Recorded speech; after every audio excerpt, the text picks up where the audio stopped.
슬픔 눈물 고통도 없네 우리 주님 계시니. 참 이 가사가 참 마음에 와닿아요. 우리가 인생을 만남이라고 합니다. 언제 어디서 누구를 어떻게 만나느냐, 그 인생에서 참 중요한 순간순간들이고 그것이 연결고리가 되어서 우리의 인생이 되어집니다. 정채복이라는 시인이 처음에 마음으로 돌아가라라는 글에 보면은 만남에는 5가지 종류가 있다고 얘기합니다. 첫 번째는 생선과 같은 만남이에요. 그는 이것을 가장 잘못된 만남이다라고 얘기합니다. 만날수록 비린내가 묻어나고 악취가 나기 때문이죠. 두 번째는 꽃송이와 같은 만남이에요. 근데 이 꽃송이와 같은 만남을 가장 조심해야 할 만남이라 이렇게 얘기합니다. 피어 있을 때는 환호하다가 시들면 버리기 때문에 그래요.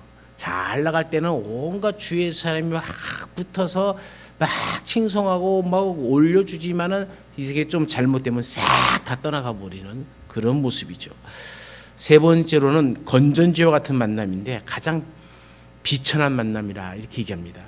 힘이 있을 때는 간수하고 힘이 다 달아버릴 때는 그냥 주저하지 않고 싹 버려버리는 그런 건전지 모습이라는 얘기죠. 네 번째는 지우개와 같은 만남인데 가장 시간이 아까운 만남이라 얘기합니다. 만남의 순간을 그냥 싹 지워버린다는 얘기죠. 그렇기 때문에 있으나 마나한 만남이 되어져 버리고 마는 것이기 때문에 시간이 아깝다 이런 얘기입니다. 다섯 번째는 손수건과 같은 만남인데 가장 아름다운 만남이라 이렇게 얘기합니다. 힘이 들 때 땀을 닦아주고 슬플 때 눈물을 닦아주기 때문이죠. 그래서 인생을 살아가면서 어떤 종류의 만남을 가지느냐, 이건 굉장히 중요한 것이죠. 인생에 여러 축복이 있지만 그 중에 아마 가장 중요한 축복이 바로 이 만남의 축복이 아닌가 그렇게 생각해 봅니다. 우리의 삶도 만남의 연속이죠. 좋은 배우자, 좋은 친구, 좋은 동업자, 이걸 만나는 것은 가장 큰 축복입니다. 좋은 만남은 생명을 살리고 삶을 편안하게 하고 이 복되게 만들어 주지만 나쁜 만남은 인생을 고달프게 만들고 힘들게 만들잖아요. 우리는 이런 나쁜 만남을 통해서 사람들이 받는 것이 있어요. 그게 뭐냐면 스트레스라 이렇게 얘기합니다. 스트레스를 주는 자를 스트레서라고 얘기하고 그 스트레스를 받았다고 해서 스트레스라고 얘기합니다. 오늘 본문은 이 스트레스를 아주 심각하게 받고 있는 한 사람이 등장하죠. 그 이름이 엘리야라는 사람입니다. 그 스트레스를 받고 있는 엘리야에게 하나님께서 다가와서 힘주시는 장면을 보죠. 오늘 우리가 1절부터 8절까지 읽었지만은 사실은 이 전체 우리 성경 열왕기상 19장 전체를 이야기하고 있는 겁니다. 우리가 어떻게 살아야 우리 또 엘리야처럼 스트레스를 받지만은 그 스트레스를 이기고 승리하는 인생, 더 좋은 미래를 만들어 갈 수 있는지를 우리가 성경을 통해서 교훈을 받고자 합니다. 첫 번째로 우리가 배워야 될 것은 스트레스의 해소의 해답은 하나님께 있다는 겁니다. 당시 북이스라엘 왕은 아합이고 왕비는 이세벨이죠. 왕은 아내에게 갈멜산에서 바알 선지자 450명과 아세라 선지자 400명, 도합 850명이 엘리야에게 죽임을 당한 이야기를 자기 아내에게 들려주죠. 근데 이 바알 선지자, 아세라 선지자를 이스라엘 땅에 데리고 온 사람이 누굽니까? 이세벨입니다. 그런데 이세벨에게 그 얘기를 하는 거예요. 여러분, 하나님의 놀라운 기적을 갈멜산에서 불을 보고 체험하고 비가 내렸다면은 인간 같으면 좀 하나님이 살아계심을 역사하고 우리가 바알도 아세라 다 신이 아니더라. 우리가 이제 하나님을 바로 섬기자. 당신도 정신 차려. 우상 섬기면 안 돼.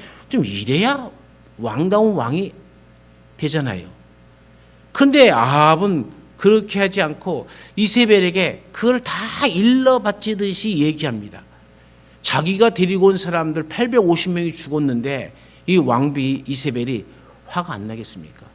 화가 나갖고 사신을 보내서 엘리야를 죽이겠다고 얘기합니다. 최고의 권력을 가진 자가, 그 나라의 최고의 권력을 가진 자가 자신을 죽이려고 한다는 말을 들었을 때에 엘리야는 얼마나 스트레스를 받았겠습니까? 그래서 엘리야가 선택한 방법이 무엇입니까? 엘리야는 그 스트레스를 주는 스트레서를 피하기 위해서 도망가 버립니다. 도피해 버립니다. 사명지를 외면하고 도망가는 것이죠. 스트레스를 주는 문제로부터 도피하는 겁니다. 직장, 사명, 공부, 가정으로부터 도피하는 것이죠. 하지만 이런 부정적인 해결 방법은 빈대를 잡으려다가 초과 삼간을 태우는 꼴이 되고 마는 거죠. 여러분, 직장 상사가 주는 스트레스 때문에 직장을 포기하면 되겠습니까? 공부가 주는 스트레스 때문에 학교를 자퇴해버리면 안 되겠죠. 가정에서 주는 스트레스 때문에 가출해버려서도 안 되는 겁니다. 교회 생활에서 받는 스트레스 때문에 신앙 생활을 또 포기해서는 안 되는 것이죠. 하지만 이렇게 행동하는 것은 결국 우리의 미래를 좋게 만들어주는 것이 하나도 없다는 겁니다. 그럼에도 불구하고 이 도망간 엘리야에게 하나님은 천사를 통해서 일어나 먹게 만들어줍니다. 기력을 회복시켜 주십니다. 그리고 하나님께서 도피한 엘리야에게 찾아가서 내가 어찌하여 여기 있느냐라고 이 9절 말씀에 보면 물어봅니다. 지금 이 자리가 내 자리가 아니라는 것이죠. 스트레스를 받고 견딜 수 없고 위험이 도사리고 죽음이 위험이 오는 자리지만 지금 이 도망 온 이 자리는 네가 있어야 할 자리, 너의 자리가 아니라는 겁니다. 우리가 항상 있어야 할 자리에 있어야 됩니다. 어머니는 어머니의 자리에, 자식은 자식의 자리에, 목사는 목사의 자리에, 성가 대원의 성가 대원의 자리에, 교사는 교사의 자리에, 학생은 학생의 자리에, 남편은 남편의 자리에, 아내는 아내의 자리에 있어야 합니다. 그것이 곧 사명의 자리입니다. 여러분 11절 말씀에 보면 여호와 앞에 서라라고 얘기합니다. 무슨 말입니까? 스트레스를 주는 사람이나 환경으로부터 도피한다고 이 스트레스의 근본적인 문제가 해결되어지는 것이 아니라는 말입니다. 스트레스를 주는 원인을 떠나는 것은 중요합니다. 그렇다고 사명지까지 떠나서는 안 되는 것이죠. 사명지를 떠나지 않고 이 스트레서가 있는 곳에서 스트레스를 해결하려면 무엇보다도 제3의 방법이 필요한 것이죠. 늪에 사람이 빠지면 자력으로 나올 수는 없잖아요. 누군가가 잡아주어야 됩니다. 제3자가 있어야 됩니다. 늪과 씨름하면 할수록 더 깊이 빠지게 되어져 버리는 것이죠.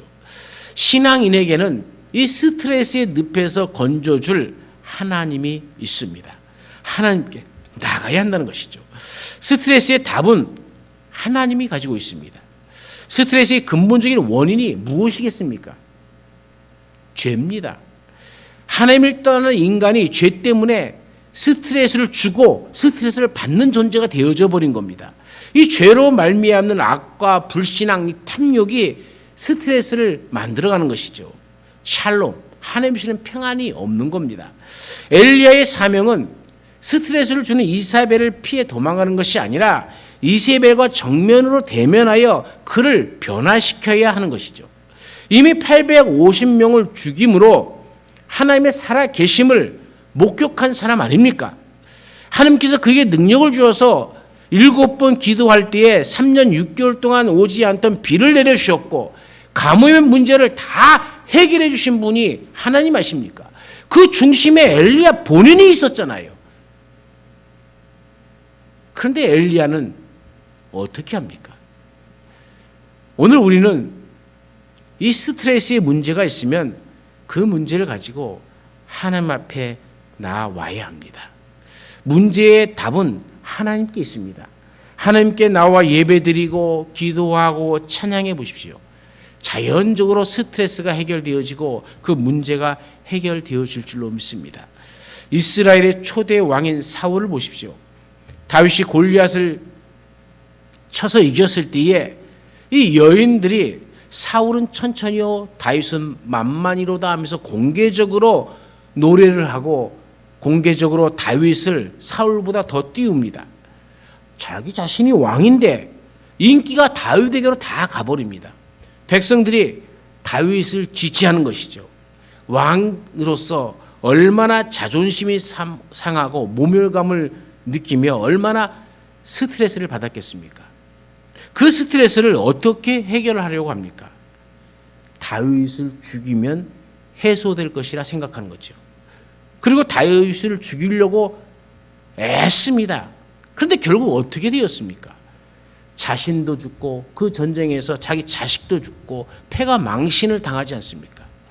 더 좋은 미래가 보장되어 줄 수 없는 것이죠. 그러나 대조적으로 요셉을 보십시오. 형들이 팔아 인신매매를 당합니다.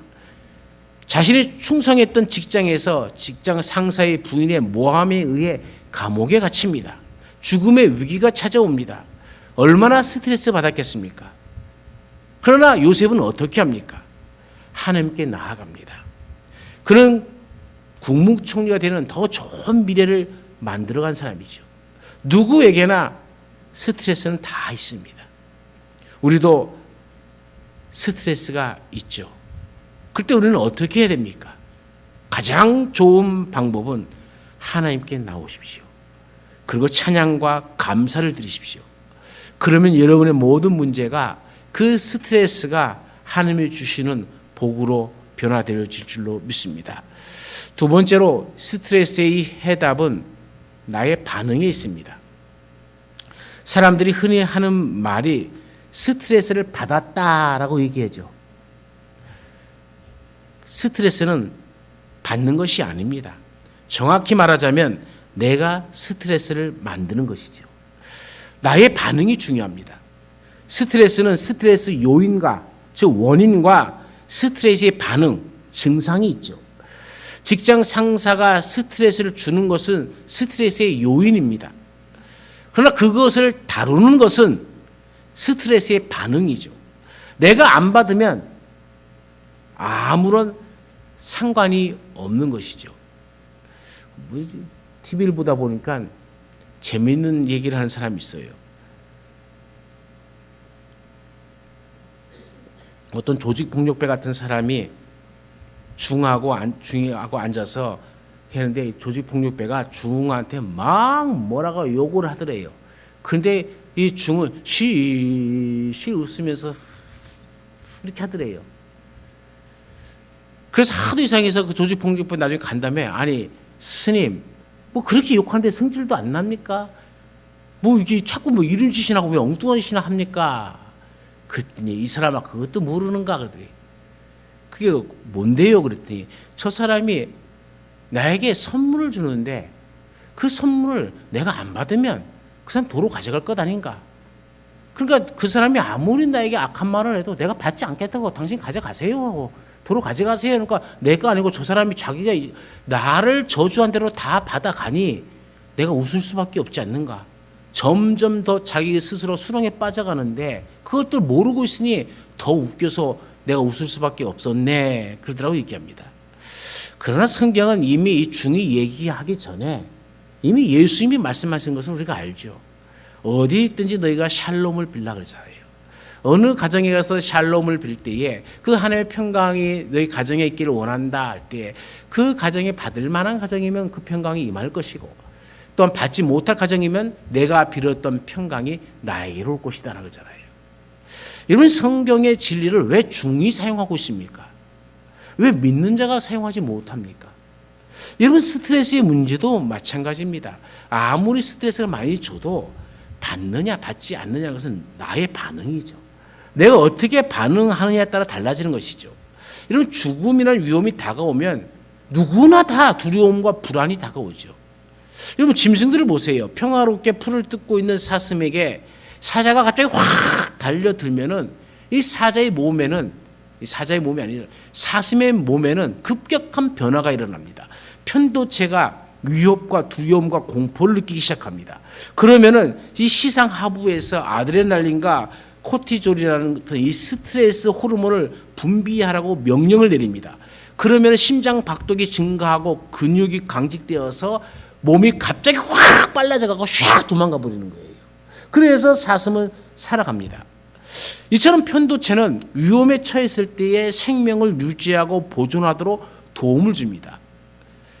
그러나 사슴은 사자가 사라지고 나면은 언제 위험이 다가왔느냐 하면서 다시 훅 머리를 쳐박고 풀을 뜯어먹고 있잖아요. 참 평안한 모습이다라는 생각이 들지 않습니까? 그런데 사람은 달라요. 사람도 이런 스트레스가 임할 때에 편도체가 활성화되어집니다. 스트레스 호르몬이 분비되어집니다. 감정과 느낌이 증폭되어집니다. 그러면 사람은 이 생각이 늪이 되어버려서 스트레스 호르몬이 계속 분비되어지는 거예요. 계속 걱정과 근심과 불안에 사로잡혀 버린다는 것이죠. 빚을 더 못 갚을 것 같고 승진에 누락할 것 같고 질병에 걸릴 것 같은 상황. 그 상황들이 한순간 다 끝나버리는 게 아니잖아요. 계속적으로 맨날 며칠이고 그것이 계속 우리를 괴롭히지 않습니까? 엘리야를 보십시오. 엘리야가 스트레스를 받았을 때 어떤 반응을 합니까? 지금 내 생명을 거둬달라고 4절에 얘기하잖아요. 죽여달라는 얘기입니다. 지금 이대로가 좋으니 그냥 죽여주세요. 그 말은 아닙니까? 절망하는 겁니다. 모든 걸 포기해버리는 겁니다. 무기력증에 빠져버렸습니다. 조상보다 낫지 못하다고 합니다. 비교하는 것이죠. 그런 엘리야를 또 하나님께서 먹여주시고 다시 용기를 주십니다. 그런데 음식을 먹고 힘을 얻었으면 어떻게 됩니까? 참 엘리야를 보면 제가 성경 읽다가 화가 나요. 하나님께서 이 정도로 도와줬으면 하나님 다시 내가 이스라엘 땅으로 가갖고 죽든 살든 한번 이세벨을 한번 대판 싸워보겠습니다. 저들을 복음으로 변화시키든지 내가 죽든지 또 이런 결단을 해야죠. 그런데 먹고 나서 힘 얻으니까 하나님의 산 호렙으로 가버립니다. 부엘세바에서 호렙까지, 이 호렙산까지는요 약 340km입니다. 서울에서 부산까지가 약 400km 나오죠. 약.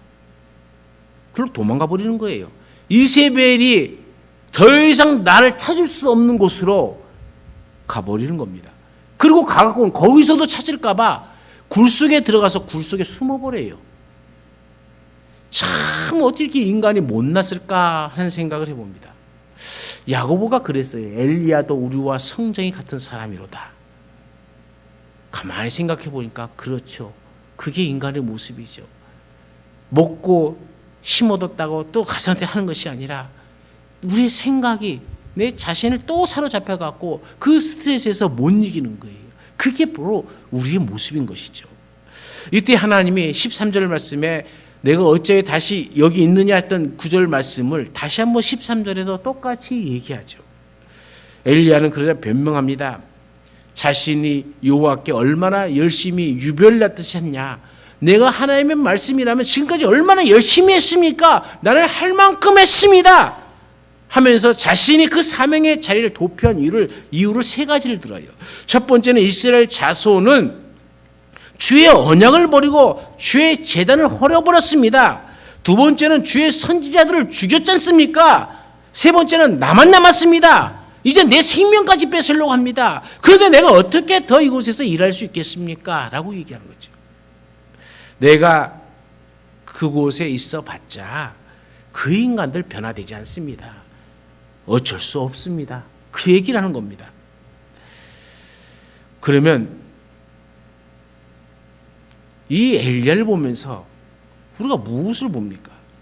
사실 그 문제가 바로 내 문제구나. 나의 신앙의 문제였구나라는 생각이 듭니다. 내 자녀들의 문제, 내가 그 자리에 있어도 별 수 없다라고 얘기합니다. 내가 그 자리에 있어도 내 남편, 내 아내, 내 교회, 내 회사, 내 가정 어쩔 수 없다는 겁니다. 별 변화가 없다는 겁니다. 내가 굳이 뭐 새벽기도 나가서 기도해도 별 볼 일 없지. 어쩔 수 없잖아. 이때 하나님은 어떻게 하십니까? 너는 나가서 여호와 앞에서 산에 서라 라고 얘기합니다. 그리고 세 가지의 기적을 보여주죠. 큰 강한 바람이 붑니다. 지진이 일어납니다. 불이 임합니다. 그런데 그 기적 가운데 하나님이 계시지 않아요. 그리고 세미한 소리가 들려옵니다. 이 음성을 듣고 엘리야가 동굴에서 나옵니다. 그런데 아직 사명지로 가지 않고 겉옷을 가리고 동굴 어귀에 그냥 서 있는 겁니다. 그때 하나님이 다시 13절 말씀에 엘리야야 내가 어찌하여 여기 있느냐. 말씀에 귀를 기울이라 하는 거죠. 하나님의 말씀 붙들고 스트레스에 늪이 있는 사명의 자리로, 그 자리로 네가 다시 가야 된다라고 이야기하고 있는 겁니다. 엘리야가 원망하는 이 백성의 마음은 강력한 표정이나 능력에 의해 궁극적으로 돌아오는 것이 아니라 하나님의 말씀을 통해 돌아온다는 겁니다.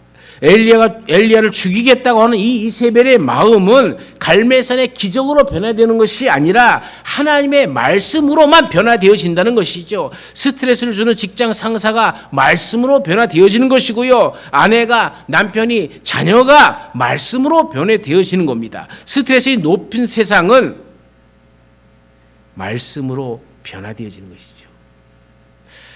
복음이 인간을 변화시키고 복음이 세상을 천국으로 만들어 가는 겁니다. 스트레스는 외부의 압력과 이에 대항하는 긴장에서 나옵니다. 결국 자극에 대한 나의 반응이죠. 내가 안 받으면 그만입니다.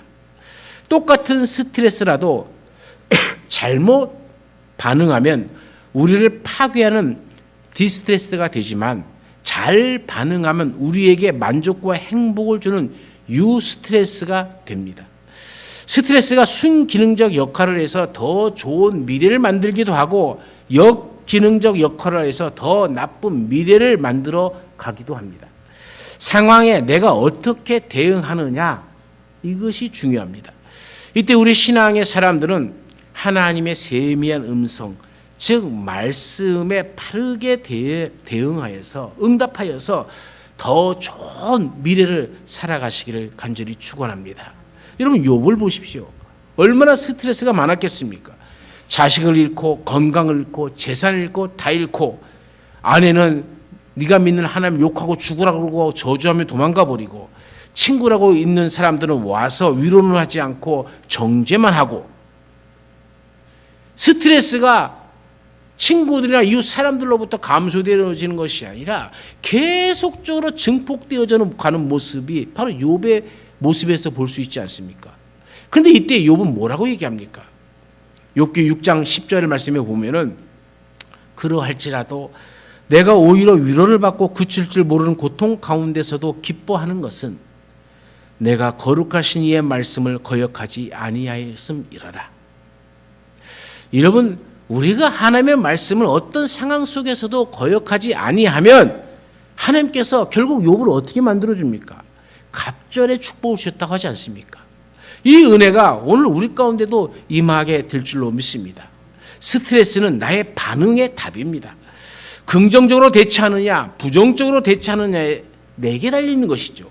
창조적으로 대처할 것이냐 파괴적으로 대처할 것이냐, 나의 반응입니다.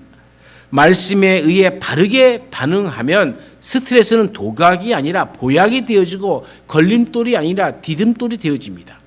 오늘 우리도 말씀을 붙들고 그 말씀이 나를 더 성숙시키고 더 견고하게 하고 더 훈련시켜서 우리 삶에 일어나는 모든 스트레스를 이기고 승리하는 자녀의 삶이 되어지기를 간절히 축원합니다.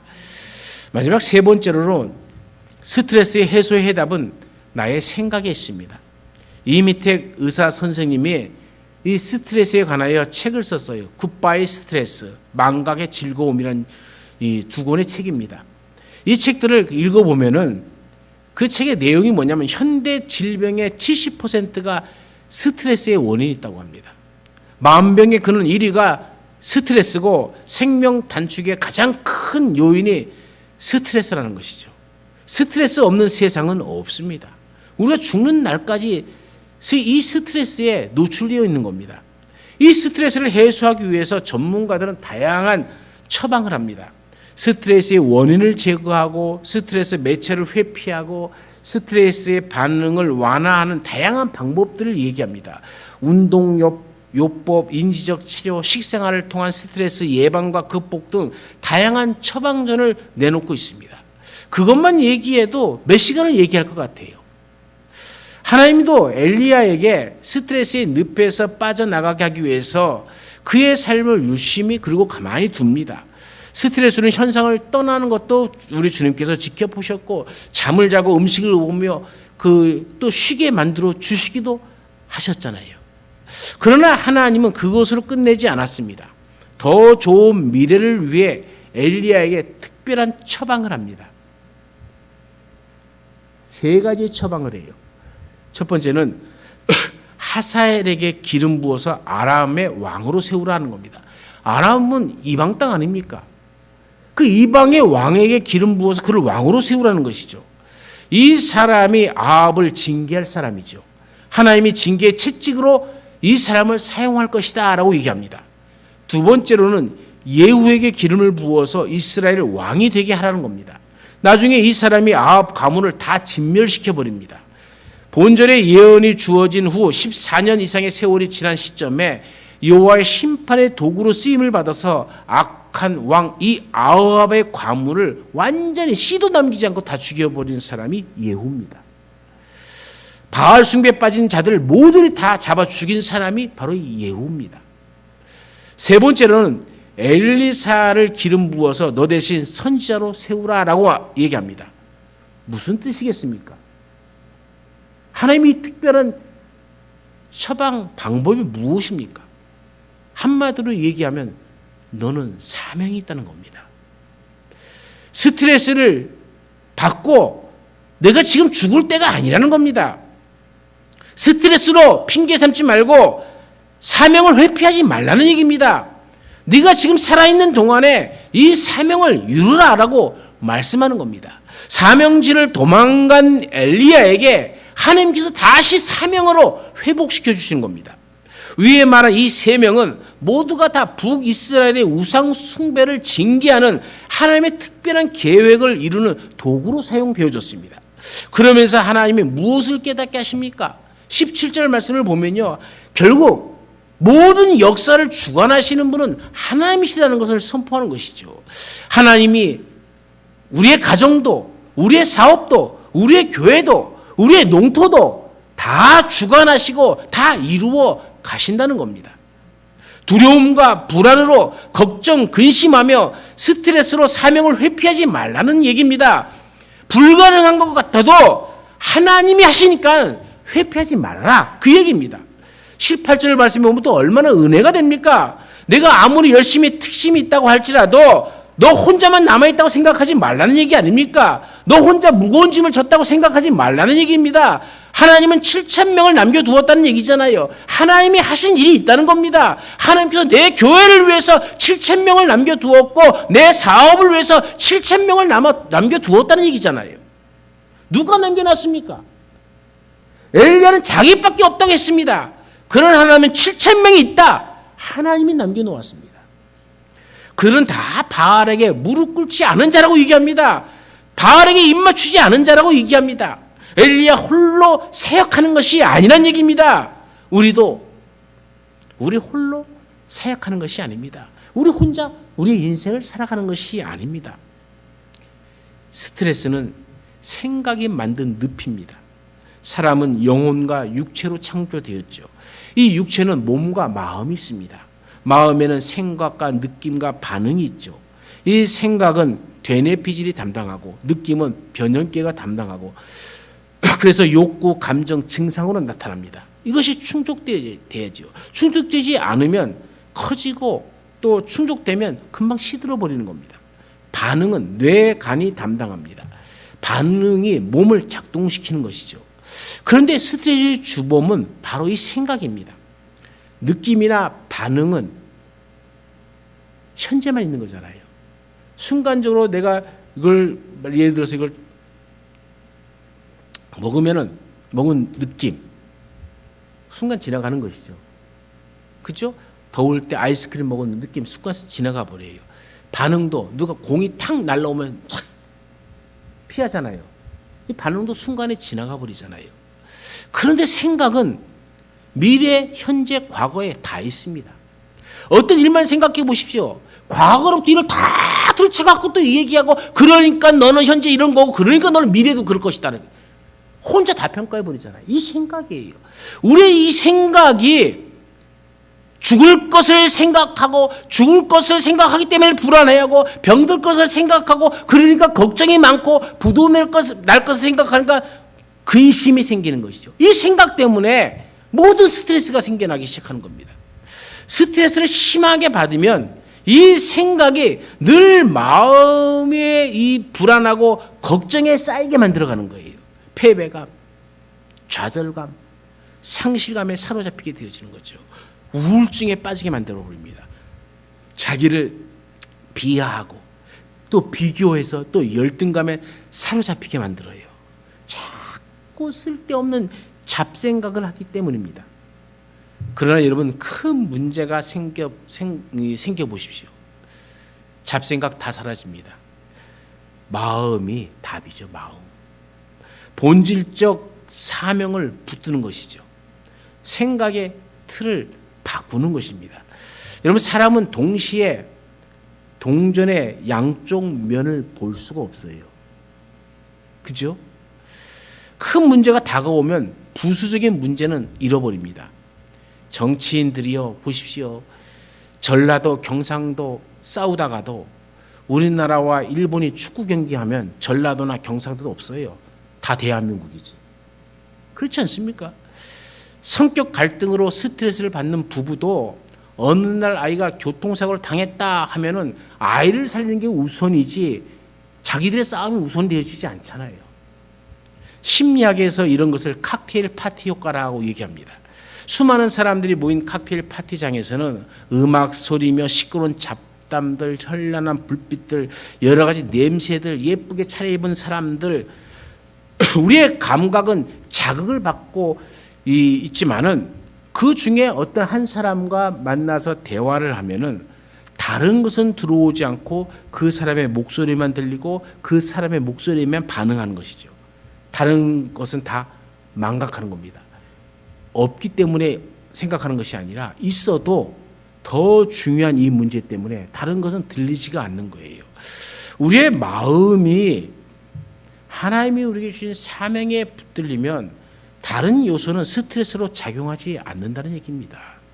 가난도, 질병도, 미래의 불확실성도, 격변하는 전국도, 불안한 경제 상황도 스트레스로 작용하지 않아요. 여러분, 바울을 보십시오. 자신의 앞길에 결박과 환난이 기다리고 있음을 알았습니다. 죽음이 기다리고 있는 것을 알았잖아요. 얼마나 스트레스 받았겠습니까? 그런데 바울은 어떤 마음을 가집니까? 사도행전 20장 24절에 이렇게 얘기합니다. 내가 달려갈 길과 주 예수께 받은 사명, 곧 하나님의 은혜의 복음을 증언하는 일을 마치려 하면은 나의 생명조차 조금도 귀한 것으로 여기지 아니하노라. 무엇을 가장 큰 것으로 보았습니까? 예수께 받은 사명. 그것이 나의 달려갈 길이고 그 예수의 받은 사명으로 내가 가는 거기가 나의 사명지가 되어지는 거죠. 말씀을 정리해 봅니다. 스트레스 해소의 해답은 하나님께 있습니다. 하나님께 앞에 나와서 기도하고 간구하시길 바랍니다. 스트레스 해소의 해답은 나의 반응에 있습니다. 모든 스트레스를 말씀으로 반응하여서 이 스트레스의 늪에서 벗어나서 더 좋은 미래를 보장받고 사시길 바랍니다. 스트레스 해소의 해답은 나의 생각에 있습니다. 어떤 스트레스 앞에서도 사명 붙드십시오. 스트레스의 모든 늪에서 벗어나 그러면 승리하는 인생을, 더 좋은 미래를 우리가 살아갈 수가 있습니다. 오늘도 우리가 이 은혜 가운데 사시기를 간절히 축원합니다. 우리 잠시 통성으로 기도하겠습니다. 우리가 받는 스트레스 하나님도 아십니다. 하나님께서는 우리에게 모든 것을 주시지만 그래도 우리가 구해야 주십니다. 우리가 하나님 앞에 기도하고 찬양하고 감사하는 일을 쉬지 않도록, 그리고 우리가 지금까지 쉬어왔던 것들을 회개하며 이제 이루는 하나님 앞에 모든 것을 내어놓겠습니다는 마음으로, 또 우리에게는 하나님이 있습니다.